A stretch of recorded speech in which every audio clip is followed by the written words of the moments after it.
భగవన్నామం పలకడానికి శౌచముతో సంబంధము లేదు. బాగా జ్ఞాపకం పెట్టుకోండి.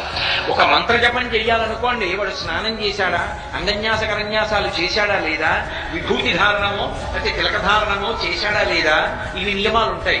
భగవన్నామం చెప్పడానికి ఏ దోషం లేదు. గజేంద్రుడు ఏ స్థితిలో భగవన్నామం చెప్పాడు? అప్పటికేమన్నా స్నానం చేశాడా, ఆచమనం చేశాడా, సంధ్యావందనం చేశాడా? ఎప్పటి నుంచి సలుపుతున్నాడు పోరు.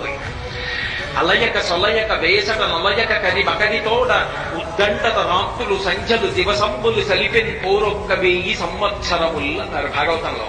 అప్పటికి 1000 ఏళ్ల నుంచి పోరాటం చేస్తున్నాడు. ఇక ప్రాణం పోతోందన్నప్పుడు భగవంతుణ్ణి పిలిచాడు. ఆ భగవంతుణ్ణి పిలిచినప్పుడు ఒక పేరు పెట్టి కూడా పిలవలేదు, భగవద్ గుణ సంకీర్తనం చేశాడు. ఆ పిలిచినప్పుడు ఒక్క పేరు లేదు, గుణ సంకీర్తనం చేశాడు. నామాలు పిలిచేటప్పటికీ భగవంతుడు పరుగు పరుగునొచ్చాడా లేదా?